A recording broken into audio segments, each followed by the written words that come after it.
Assalamualaikum warahmatullahi wabarakatuh. Sahabat semuanya, bertemu kembali dengan channel pendidikan diskusi hukum. Di video kali ini saya akan bahas tema tentang pedoman penerapan pasal pidana kesusilaan dalam Undang-Undang ITE. Beberapa tahun sejak berlakunya Undang-Undang ITE, beberapa pasal dalam Undang-Undang ITE menjadi multitafsir dan kontroversi di dalam masyarakat, sehingga perlu suatu pedoman dalam pemahaman terhadap pasal-pasal itu. Memang sudah ada revisi dari undang-undang tersebut, namun demikian masih menjadikan beberapa multitafsir dan banyak yang seakan menjadi dalam tanda kutip korban dari tidak berlakunya undang-undang ITE tersebut.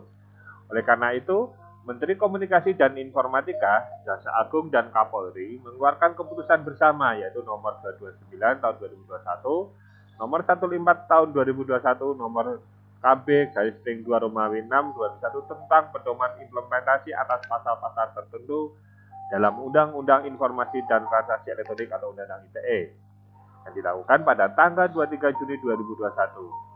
Ini tujuannya untuk menjadi acuan dalam melaksanakan tugas dan wewenang instansi tersebut. Di kesempatan kali ini saya akan membahas tema tentang pasal 27 ayat 1 tentang kesusilaan.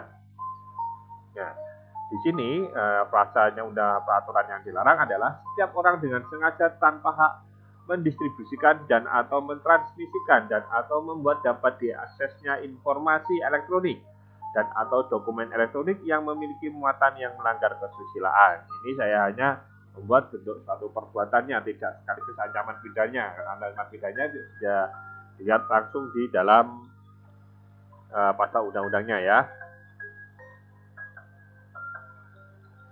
Nah, kita lihat di sini adalah perbuatannya ya, tindakan yang diancam adalah mendistribusikan, mentransmisikan, dan membuat dapat diakses. Kita lihat sekarang, bagaimana memahami frasa melanggar kesusilaan. Nah, memahami dalam arti sempit yang pertama ya, bahwa muatan melanggar kesusilaan adalah muatan atau konten pornografi yang diatur dalam Undang-Undang Nomor 44 Tahun 2008 tentang pornografi dan juga adalah terkait dengan delik kesusilaan dalam pasal 281 dan 282 KUHP. Memahami frasa melanggar kesusilaan selanjutnya yaitu dalam arti luas. Di sini dijelaskan bahwa muatan melanggar kesusilaan adalah muatan atau konten yang berisi sesuatu yang oleh masyarakat dianggap melanggar aturan sosial yang disepakati dan dalam sebuah masyarakat, di mana aturan dapat tertulis maupun tidak tertulis dan telah disepakati bersama. Jadi di sini norma kesusilaan itu lihat pada aturan sosial yang ada di dalam masyarakat. Ya.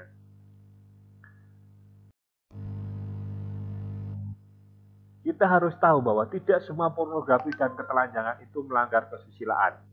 Di sini juga harus dilihat konteks sosial budaya dan tujuan muatan itu sendiri. Contohnya, gambar anatomi tubuh dan yang mungkin ketelanjangan dalam dunia pendidikan dokter.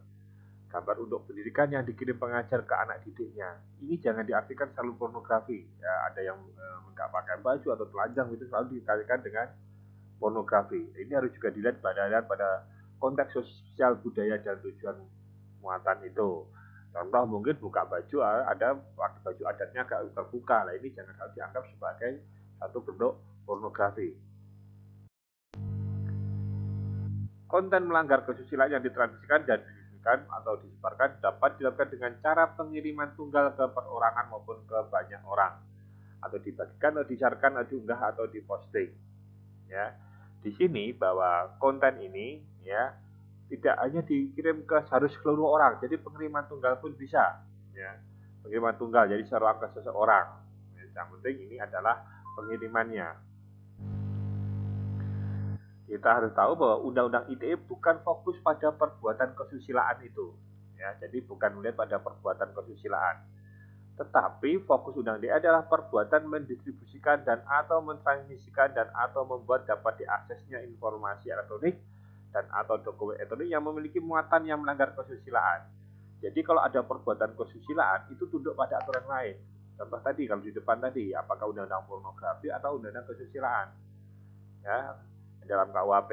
Tetapi di undang-undang ITE harus fokus pada perbuatan mendistribusikan, mentransmisikan atau tidak membuat dapat diaksesnya itu suatu konten tadi. Nah, kita lihat membuat dapat diakses itu apa artinya ya. Jadi di sini membuat dapat diakses. Jadi pada ini ada perbuatan aktif dari pelaku. Ya. Di mana yaitu pelaku sengaja membuat publik bisa melihat atau menyimpan atau mengirim kembali konten yang melanggar kesusilaan. Jadi publik bisa melihat, menyimpan atau mengirim kembali, ya, meneruskan kontennya ini tadi. Perbuatan itu bisa berupa contohnya mengunggah di media sosial. Jadi diunggah di media sosial, dia punya file atau apa, di tweet, ya kan, di retweet atau mengirim ulang miliknya orang, membalas komentar, membuka link atau konten bermuatan kesusilaan yang sudah diputus aksesnya. Jadi aksesnya sudah ditutup, dibuka sama dia sehingga banyak orang bisa mengaksesnya. Ini yang membuat pengertian membuat dapat diakses itu sendiri. Selanjutnya saya tambahkan di sini terkait dengan pasal 27 ayat 2 yaitu tentang perjudian, ya. Karena perjudian itu sendiri adalah dalam KUHP adalah termasuk dalam bab kesusilaan, ya. Di sini sama redaksi perbuatannya yaitu terkait dengan kesengajaan dalam mendistribusikan, transmisikan atau membuat diakses muatan yang berkaitan dengan perjudian itu sendiri. Ya, sama tindakan distribusikan, transmisikan dan membuat dapat diakses, ya. Muatan atau konten perjudian, yaitu perjudian yang dilarang atau tidak memiliki izin berdasarkan peraturan perundang-undangan. Jadi kalau perjudian itu ternyata ada diizinkan, itu nggak ada masalah kalau untuk ditampilkan atau ditransmisikan. Yaitu jenis muatan atau kontennya ini, ya, yang ditransmisikan tadi atau dikirim tadi ada bisa berupa aplikasi, akun, iklan situs, dan atau sistem billing operator bandar. Nah, bagaimana bentuk muatan atau kontennya itu bisa berupa gambar, video, suara atau tulisan, ya. Jadi ketika menyampaikan itu bisa berupa gambar, video, suara atau tulisan. Nah, sedangkan kita lagi transmisi perjudian. Penyebaran konten perjudian ini bisa bertransmisi dari satu perangkat ke perangkat lain atau perangkat pengguna ke banyak perangkat pengguna lainnya. Jadi satu perangkat ke perangkat lain atau perangkat pengguna ke perangkat pengguna lainnya. Begitu. Oke, ini penjelasan dari kami. Terima kasih sudah menonton video ini. Jika ada pertanyaan, saran, dan masukan silahkan disampaikan di kolom komentar. Kami akan mencoba menjawab semua pertanyaan yang Anda sampaikan. Dan ingat bahwa ini nanti ada seri yang kedua terkait dengan pedoman dalam pasal pidana dalam Undang-Undang ITE. Ditunggu ya di video kami yang akan datang.